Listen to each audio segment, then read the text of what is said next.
welcome to today's video. It's not going to be a normal vlog, so today I'm going to finally talk about ODD and our diagnosis and our story and my son's story of ODD. Now, I'm going to start off by saying that I do not know a whole lot about ODD. I was actually sitting here looking up some stuff because I actually needed to sit down and read anyways before I did this, trying to educate myself more so I can educate you more. And I didn't get very far because if I read too much, I would forget everything that I wanted to talk about. Before I get into this huge thing, I need to start at the beginning, and I'll explain why in a second. So it's kind of almost like a getting to know Xavier along with ODD. So when I was pregnant with Xavier, I had kind of a tough pregnancy.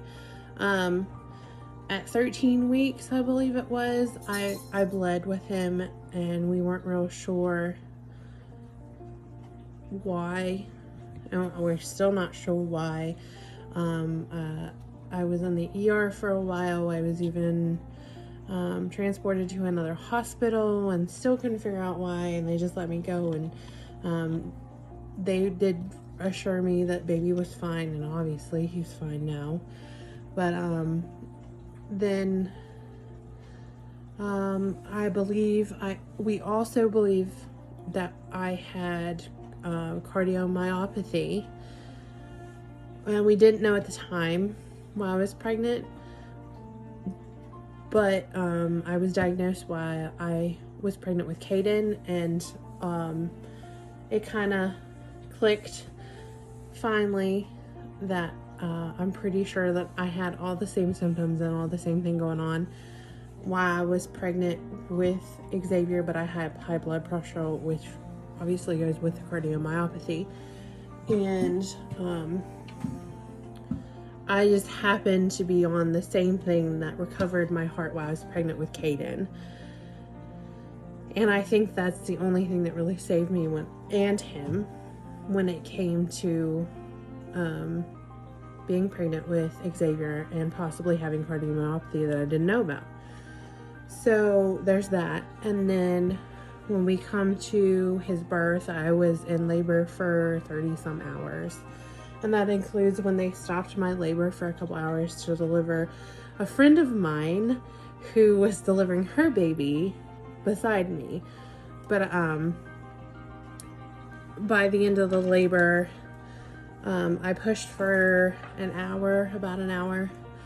And what I didn't know what was going on is he had a bowel movement in the womb, and I guess he had taken a breath of that. His heart rate was starting to drop, and his shoulder was stuck.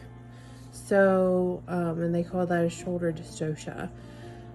So I didn't know anything that was going on. They just told me to keep pushing without breaks, and eventually they had to use a vacuum on him, and they finally got him out.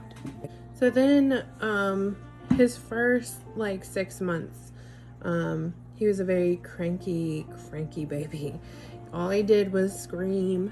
You couldn't lay him down. We were exhausted. Even the nurses, when I first had him, would take him as much as possible to try to let us get even an hour of sleep because he was crying constantly. They even noticed it, and they mentioned something, and they said they felt sorry for us because he was just, I just can't even explain it. He was just, I want to say awful baby. It sounds awful, but he was tough. All he did was cry. And especially for the first 6 months, from about, I want to say about 6 in the evening till midnight to 2 o'clock in the morning, he would just scream. And I mean scream. And the only thing you could do for him was stand up. You couldn't sit down. You had to stand up in the middle of the living room, and you had to like rock him back and forth and pat his butt and bounce him and all those things. And even then he still screamed, and we were all exhausted. And then there were, you know, it wasn't just that time either. It was all through the days. It was all night, all day, for what seemed to be like forever. And there would be times where James would come home from work, and Xavier is in his crib crying, screaming, and I'm on the other side of the door crying because I just didn't know what to do, and I didn't know how to make him happy, and it was exhausting. Absolutely exhausting. And then I'm trying to think of everything I wanted to say. So it didn't stop at after the first 6 months. It just got a little bit better. We made the mistake at some point, when we could finally get him down, instead of trying to lay him flat in his crib, which is where I wanted him to be, or his bassinet, we finally just started putting him in a rock and play. Now I know those things are now recalled, so I'm not suggesting that anybody put their baby in a rock and play all night long, but we did, and we did it out of exhaustion. He did fine. I woke up a few times throughout the night and checked on him, and he was always great. He loved his rock and play, and we had one of the automatic ones that rocked him all night long. But when we started finally getting him in his crib, and when we finally did get him in his crib, there were a lot of rough nights. It was better than the first, I want to say, at least now, when everything's kind of like more of a blur. Up until probably, I want to say, the end of last summer, he finally just started sleeping, and sleeping decent. And we even tried melatonin and anything you can think of. Weighted blanket, nothing has worked. I've talked to his OT and speech therapist. I've talked to his doctor. We've talked to everybody. We don't really know, but he's sleeping better than he was. I finally just had to take naps away from him. Not really away. If he wants to nap, I'll let him nap. If he falls asleep, I'll let him nap. But for the most part, especially if he's wanting to nap too late in the day, when I know if he falls asleep, he's not going to sleep at night, I don't allow him to nap. But if he falls asleep during Caden's nap time, usually he'll fall asleep on the couch and nap, I'll let him. But anything after like 5 o'clock, I wake him up. But the reason I am telling you all this, when he was diagnosed, the psychiatrist, she said that there was a possibility that because of him being distressed while I was in labor, and the fact that he, as a baby, or a newborn and an infant, even into his toddler ages, he was not getting enough sleep, and that could actually have a factor in his diagnosis of ODD. Like, that could play a big part in why he has ODD. And I know everybody has different opinions.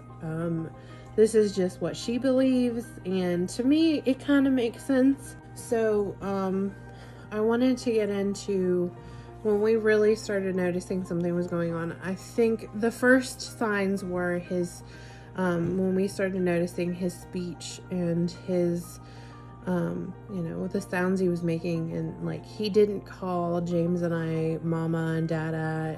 He didn't do that. We really thought that he was autistic. Now, she said as well, when she diagnosed him, that the signs of ODD can look a lot like autism. Now, I don't know, I really don't. I need to ask more questions when we have another evaluation, because we will have another one, especially if he's starting school soon.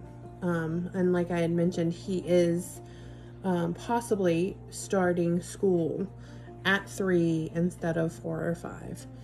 I don't know if the speech goes along with ODD, but that was one of the first signs of why we had him evaluated, because like I said, we thought he was possibly autistic, because I have a brother with high functioning autism. So a lot of what I saw in Xavier is what I also saw in my brother when and before he was diagnosed. The first time we had him evaluated, they just saw a behavior disorder with some sensory issues and some speech delays, which didn't really make sense to me. I mean, I'm not a doctor, I don't really know these things, but it just sounded like if he had all these things clumped together, then something had to been going on. It didn't really make sense to me, but I don't know. Like I said, I'm not a doctor, I don't know. So we kind of let it go, and we just wanted to see where he would, go with speech therapy and OT, and we did some behavioral therapy for a while, which didn't work out, but I'm not going to get into that. And then his speech really didn't get better, but the behavioral issues were getting worse, and it was taking a toll on us. So while I was looking at some of this stuff, like some of the symptoms are easily losing one's temper and throwing repeated temper tantrums. That is 100% Xavier. And I know everybody says, well, that's normal toddler behavior. Yeah, it is. But there's a certain point of normal toddler behavior and beyond that. And he was definitely beyond that. I mean, he's put holes in my walls with his gate on his door, which sounds easy, but he would just bang it and bang it and bang it. And like one of these is like being spiteful and seeking revenge. That is Xavier. Hostile towards others, refusing to follow rules, fighting, arguing, deliberately acting in a way that will annoy others, blaming others, unwilling to compromise, willing to destroy friendships, and then of course being defiant, frequent frustrations, difficulty concentrating, failure to think before speaking. The other ones don't really apply with him because he's not old enough to speak and things yet and talk about his feelings yet. But that's what we were seeing. He was, to some people it will seem like normal toddler behavior, but when you're around it and you see what we see, because not everybody sees what he honestly goes through, he will scream so loud just because something just, he seems so angry for a 2-year-old, and anything will set him off, and he will just, throw a fit, throw a temper tantrum, and you kind of just have to let him go to his room and throw things and destroy things until he calms down, because if you do a whole lot, because we have tried to go in there and calm him down, it doesn't really get better. It gets worse. And I think we're just learning to try to avoid what tips him off right now. But we're in the process of getting the help that we need, especially with him starting school soon. And I think around Caden's age is when we started seeing the behaviors and things changing for Xavier. And watching Caden behave, I mean, he definitely doesn't behave the way Xavier did at his age, which makes me more confident in his diagnosis. I am definitely nervous with his diagnosis because I wonder if I was ODD or if I'm ODD. I don't know. I was never diagnosed, but a lot of what he's doing, I remember doing some things as a child, and even that list sounds familiar to me. I don't know if I'm throwing myself under the bus, but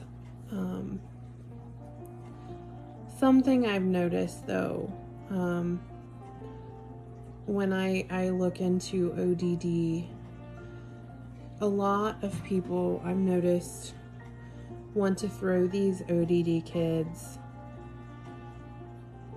in this category of just they're horrible people. And that's just not it. So there was a comment on Facebook. I don't want to get into it too far. She argued with me about my son not being actually ODD, that they don't diagnose that soon, and they don't diagnose before 4, I believe she said. And then I started seeing other people also saying that their child was diagnosed at 3, and he's almost 3, and he was diagnosed the end of 2019, very close to being 3. So she told me that she didn't think that my son was actually ODD, which she's never met my son. She's never really seen my son other than what I've put on the internet. And I don't put his meltdowns and things on the internet because that's not something I want somebody or anybody really seeing. I don't want to put his bad side on the internet, or his flaws, or what he's dealing with out for everybody to see. That's just not what I'm gonna do. But at the end of the argument, because I finally told her I wasn't going to argue, that everybody had an opinion, she told me that she hopes and prays for us that I guess Xavier wasn't really ODD, because ODD children were basically horrible, and these kids do crimes and go to jail, and that is just awful to say. I refuse to think that my child's gonna end up in jail or being a criminal because of something he's dealing with mentally. We all go through things. I just wanted to put what we went through and our story out there so people understood Xavier a little bit more. He's not a horrible child. He's frustrating for sure. And I don't know what I'm doing as a mom, or if I'm doing anything right. I don't know what all goes or can go along with ODD, like I have said, with his speech delay and with his learning disability. I don't know if that goes along together or if there's something else going on.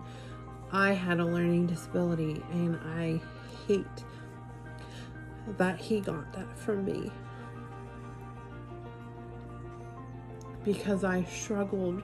Not only was I fat and picked on, I was in special ed classes and picked on for that as well. So I am so scared to send him to school. I am. I fear. Because kids can be so mean. And I hate seeing him struggle. And I am afraid that that's all schooling is going to be, because it was for me. It was a huge struggle, but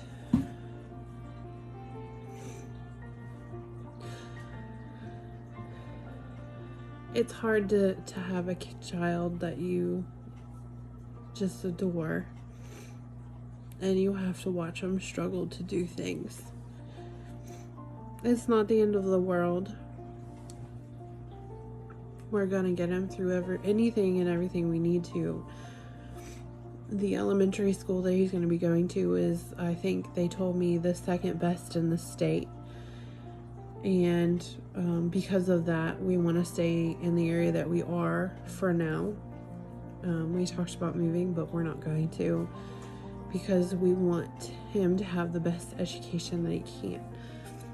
Now, if I need to educate myself more, I need to ask more questions. If you guys, because I know there's some of you from the ODD group in Facebook, I think, that had subscribed. If you would share your stories, I would love to hear them. You don't have to put them on the internet. You can send me a message on Facebook or whatever, and I'll get to them for sure. I'd love to hear your stories. And I'd love for you to educate me more, because I don't know what I'm doing, and I don't know how to handle my ODD child when he goes through a fit. And taking him out in public is getting harder. And the thought of sending him to school is terrifying me. But anyways, I hope that this helps you to understand Xavier a little bit more. He's not a bad kid. He's just got his own things going on, as we all do. The kids are asleep. The dog's asleep on the couch. That's probably what I should go do.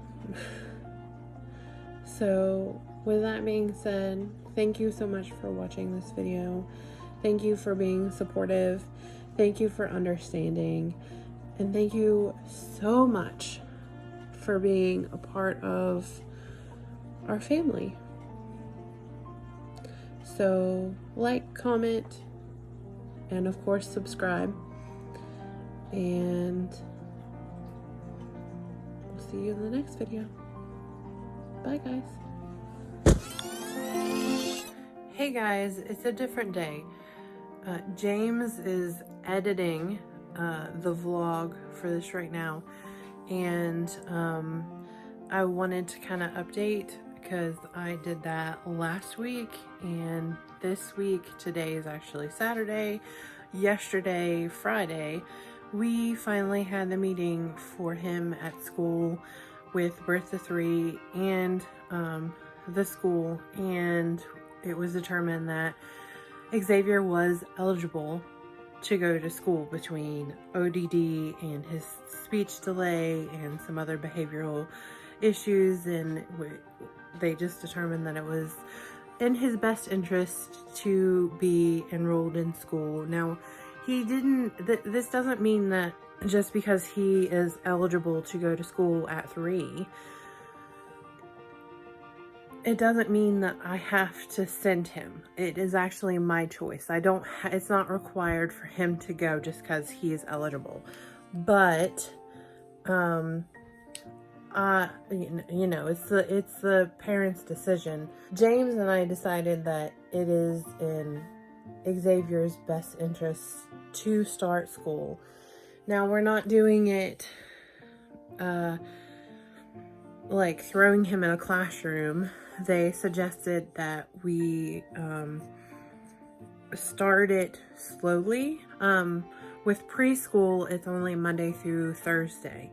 So the teacher is available on Friday. So what we're going to do is we're going to start him out slowly for a few hours. Like, I guess the teacher has him, that his actual preschool teacher will have him for an hour in the morning on Fridays. And then he'll go with his speech therapist, I believe, for an hour, and then I'll pick him up, or however this is going to work. I'll have to talk to her. She's coming next Friday, which is the day before his birthday, to meet him for the first time, and then the Friday after his birthday, he will start this. When they feel he's ready, they're going to add a few kids in with him on Fridays, and when they feel like he's used to the classroom and used to his teachers and used to having some kids, then we'll start, you know, on a Monday or so. And if we feel like that's going well, then we'll add more days, and eventually the goal is to get him in full-time Monday through Thursday, you know, for the entire day, not just a few hours. So I was very happy with that. Now I have to get over the fact that my baby is going to school so much earlier than I had expected, but it is what it is. This will be the best thing for him, and I'm proud that he gets to go and experience this, and I think he's going to have a great time. And I truly believe that once he gets in school and around these kids, because that's not something he had a lot, because I'm a stay-at-home mom, so I stay home with him every day. He's not around a whole lot of kids other than like family and some friends. So I think he's really going to enjoy this. It's a lot more playing than teaching, but no matter what, he's going to learn a lot. And especially with the speech therapy, I'm so excited for him, and I'm very happy with the overall outcome. Now, that doesn't mean that once I drop him off for the first time, I'm not going to sit in my car and cry for a while, because I probably will. But that's that. So I just wanted a little update at the end of this video to make sure, you know, because I had talked about it in the beginning of this video about the meeting and stuff. So like, comment, share, subscribe, whatever you want to do, and I'll see you next time. Bye, guys. And thank you. If you made it to the end of this video, thank you so much, because I know I probably rambled a lot. All right, bye.